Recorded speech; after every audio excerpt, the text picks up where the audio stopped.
You know, it's DJ Larry Love, man. Live Hip Hop Daily. My brother, DJ Vito, is sick with the motherfucking heebie-jeebies between them clubs, you know what I'm saying, on Thursday and Friday nights, man. But, you know, it's Cook Up Atlanta, Live Hip Hop Daily, JB behind the camera, man. So, I heard you, did you meet DJ, first of all, it's just up to the world. Let me know who we talking to, bro. What's going on, y'all? Y'all talking to BJ for real, straight out the SWATs of Atlanta. It's on 4.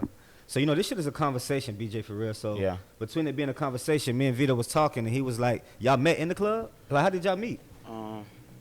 Because I think, you know, Vito, he just be telling me anything just to make sure we lock it in. What club he said we met at? He said y'all met out, like, I guess during one of his spots that he was promoting at or something. Like, was it the living room? I don't. Or was it? It wasn't. He said, was it this year? It was earlier this year? Earlier this year. See, I just met y'all through Shard. Who's Made Boss? Yeah, that's my boy. Okay, Shard from 6. Yeah. Talking about from 6. Mm-hmm, 6 Lounge. Yeah, he been like ever since he like heard I've been rapping and he fucked with my music. Like he just been like getting me out there doing shows and stuff. Like we had a concert. We had a dope ass concert there. At 6. Yeah. That's why I had my real like not my first one, but like probably my second performance. That's where it was at. It was at the 6 Lounge. Word. So that's when it all started. Yeah, my first real performance though was at Atlantis. Okay. Yeah, okay. I had that at Atlantis. Yanni B Fly, she had put me on to it, cause you know she a big promoter down here. She be at all the clubs. She mainly be at Zari, I think though. Okay. But yeah, she had really like plugged me in on that. Word. So that was just like my first performance. It was cool though. You know what I'm saying? So the time was now, basically 2022. Yeah. After all this COVID shit. We still in COVID, but no more pandemic. Yeah, for sure. Yeah. But this is the time was now to hit the button on it. Yeah, for sure. You know what I'm saying? It's been something that I always wanted to do. I ain't gonna say always wanted to do, but I always been like in the music my whole life. Okay. Like even through like elementary school, being the chorus and stuff like that and band. So it's just like, you know what I'm saying? When you find something you like, you stick to it. And Right. How did you get your rap name? That's just BJ. That's just some. It just stand for Big Josh. Okay. My mama used to call me that all the time when I was little. So it just stand for that. And when I was in high school, I ain't have dreads. I had like a temp. Okay. And I used to wear like thick Ray-Ban glasses. I don't know if y'all know who Bloody J is. Bloody J. Yeah, he a rapper down here for some here. Bloody J put Thug on. Yeah. Didn't put Thug on, but yeah, for sure. I used to look like him. So okay. BJ, Bloody J. My friends used to call me Bloody J because I used to look like they used to swear like, bro, you look like Bloody J. Okay. So it's like, is he locked up right now? I don't know. Is Bloody J locked up right now? I think he out. Oh yeah. Okay. For sure. Yeah, Bloody J put race in the land. Like he put a couple artists on. You know what I'm saying during that time, man. Yeah. So to come out, so you already knew it was time, but just when you was gonna do it. Yeah. You know what I'm saying? Just About the win. time. Yeah. Just win pretty much. I just been around my partner Quest. I don't know if y'all heard on Quest for real. I think I heard of Quest for he real. buzzing down here Quest for real. I heard of Quest for real. Yeah, so I was just like in the studio with him down there every day, just seeing him work with a lot of different people. Yeah. Like just seeing that, it's like damn. Yeah. That shit hard. It's hard. It's very hard. It's real. It's shit hard. By saying it's hard, it's a battle. It's it's over 2,000. It's 600,000 songs that come out every day. Did you ever know that? Nah, it's 600,000 songs. It's 660,000 to be exact. Damn. That come out every day on the internet, right?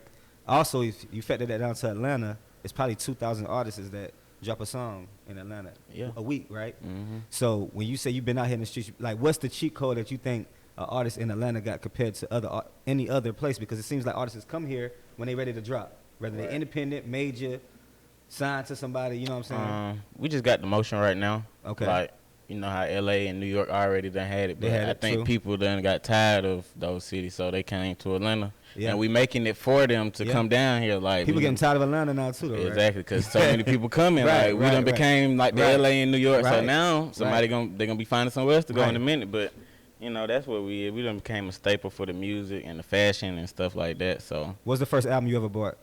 The first album I ever bought. Matter of fact, what's the download? You probably ain't bought it because you probably downloaded the shit. Downloaded it. You probably went to the flea market on Memorial Drive and bought the shit. You know what I'm saying? So what's the first album you ever missed? What's the first album that you remember track by track that you remember? Downloading. Probably some Young Thug. Okay. Probably like ICFN days. ICFN probably one. Okay. Like I came from '91. That was probably like middle school. I was in middle school probably around then. what's the biggest difference in the music between the first album you download and the shit you making now? What you think is the biggest difference in the game so far as Atlanta? I'm not talking about like, you know what I'm saying, on some Atlanta shit. Like what's, because you just start, like I said, you came out after the pandemic, and so I feel so my personal answer to that, like how I feel like the artists that come out now, you have streaming, you can still go do shows, you have the internet, and it was there before the pandemic, but I think now it's more of a different drive. Like I think outside is more outside, you know what I'm saying? In a different way. So from now, so what you think is the difference like between the game of your first album that you bought and you being a rapper now?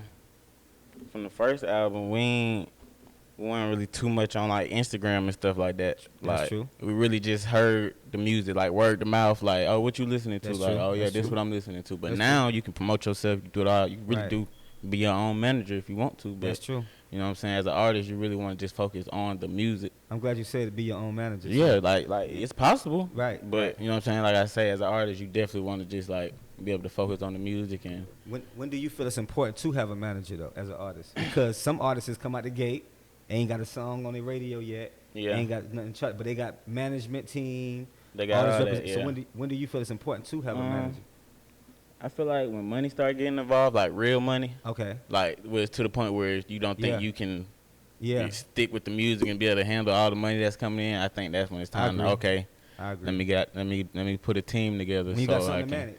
Exactly. You don't want to just managing yourself like right. Like right now, I'm still working a 9 to 5. Like so it's like shit. Ain't nothing wrong with that. I really don't need no manager right now. Shout out to Money Man. Did you see the billboards in Atlanta? Yeah, for sure. You see the billboards in Atlanta with Money Man? Like we say it's cool.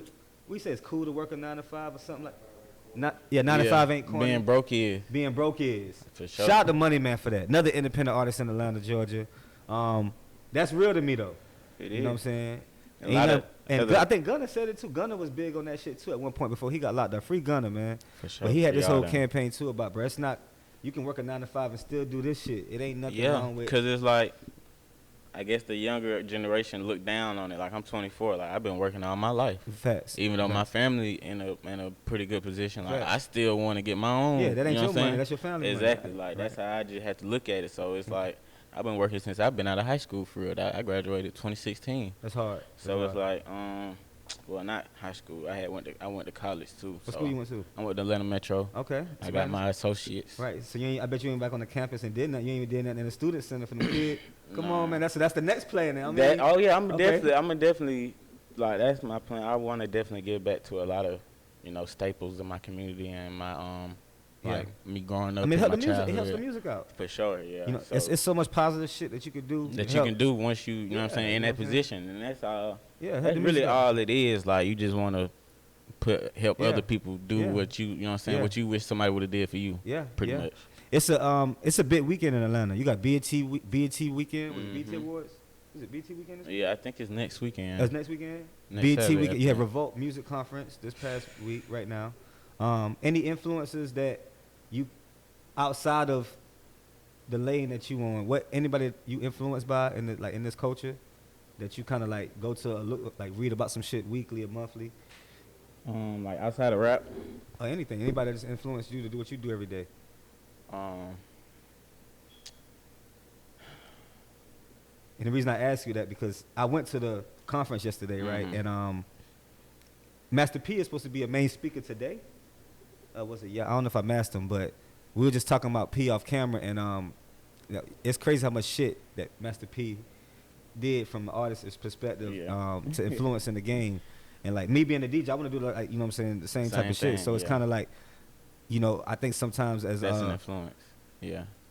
Us as black men, we feel like we can't look up to somebody else, have an influence and feel like, you know what I'm saying, we do the shit like we did it first. You know what I mean?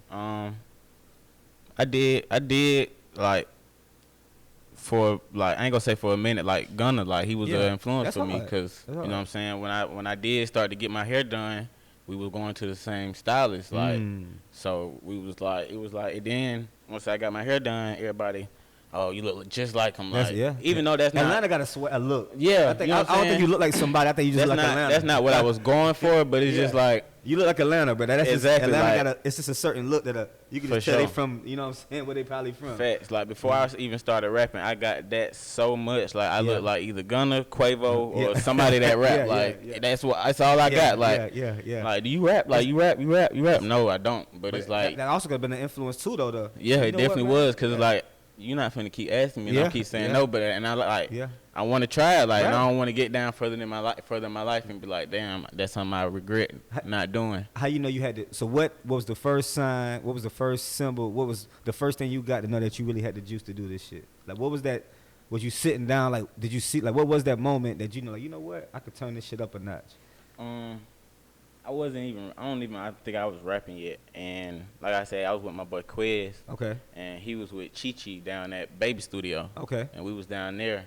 And we was in the studio with him and Chi's manager, Verse. And me and him was talking. Like I said, I wasn't even rapping yet. And he was like, man, like, you look like you finna do great things. Like, you know what I'm saying? Like, just talking to me, putting, like, signs like that. Like, bro, like, we don't even know each other. And this is what I'm telling you. Like, you know what I'm saying? Like, you got it in you, like, for sure, like.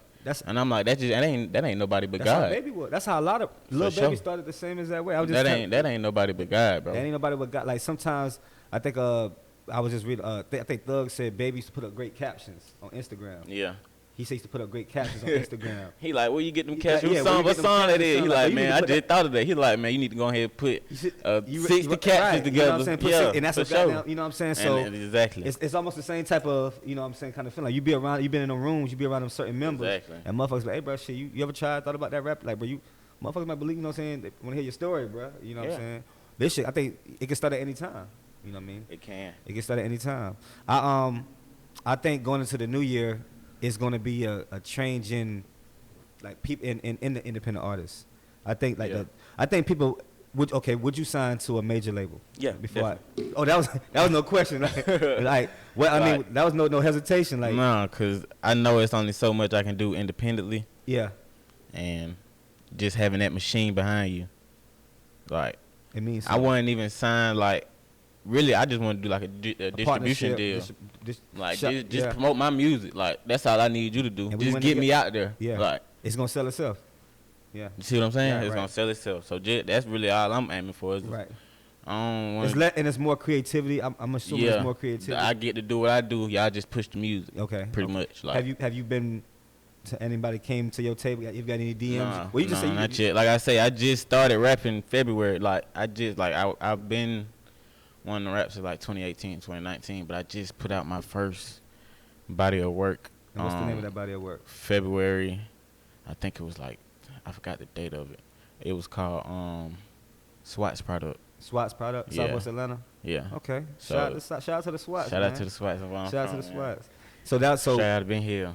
Okay, so inner city too. You from inner city? Yeah. So from February to now, what's the goal by next February? Gotta have a year goal. Definitely. So I just put out another project, probably on the 2nd. Okay. And that's called The Bigger Picture. The Bigger Picture. Okay. Yeah. So that's, you know what I'm saying, I'm done putting out like big projects. I just want to, you know what I'm saying, build my visuals and stuff like that. You got some stuff out that people go look for. Yeah, so I just want to get the people to want me to drop music instead of me just putting out music back to back like this. Okay. I mean, even though I wanted you to hear the progress from February to now, like, you could definitely hear it if you actually listen to the music. Like, it's. You have a video on YouTube that we can go take the fans to right now to go look at? Like My Demeanor. That's my only video out right now. Okay. It's on my YouTube page. Like My Demeanor? Yeah, featuring my boy Quez. Okay. So that's my only video out right now. But I do have some more visuals and stuff on the way. I just been working. We definitely we're gonna tie that into it. So one of my favorite things, but you may have a high schooler, you may have a middle schooler, you may have a young king that see this interview, man. He could be whatever.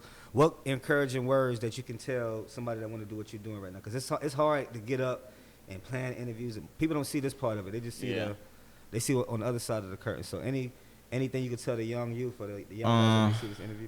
Never give up and keep going. Okay. That's something I praise in my music. Keep God first. You know what I'm saying? I've been instilled with that. You know what I'm saying? From my mama. That's hard. My dad. That's hard. Just keep God in my life. Like that's my mama's been my preacher almost. Like that's real. I mean, she took us to church, of course. That's real. That's real. Like when we stopped going to church, it's like, okay, she still sit here and talk to you for about 2.5 hours. A good word. But you gonna need it. Like it's like everything that she's telling you, it's like, damn, that shit just happened, or I was just thinking about that. Yeah. And that's just signs. Like everything coming twos if it's meant to be.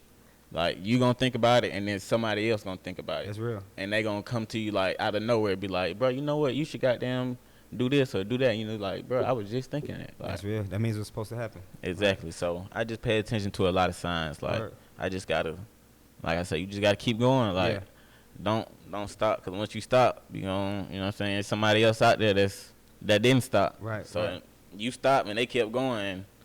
You know what I'm saying. That's real. That's real. But definitely, man, we're going to see that Like My Demeanor video, man. Drop your Instagram. Let them know how they can follow you again. BJ for real, 2 underscores at the end on Instagram. Word. Yeah. And any notable things that we could tell the fans, anything that we can expect big that we planning that, you know what I'm saying? Outside of the music, can they come see you perform before it gets Wednesday, this Wednesday, I'm going to be at Living Room. Okay. East side?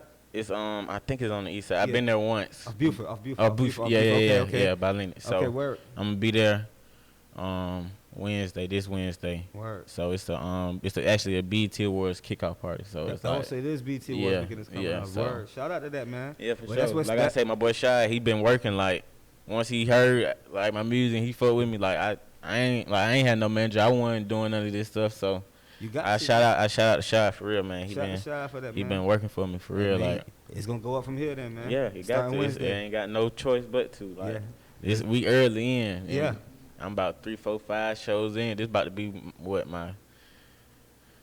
this is probably about my 4th show already. Shit, that's 4 shows in 1 year. It's good.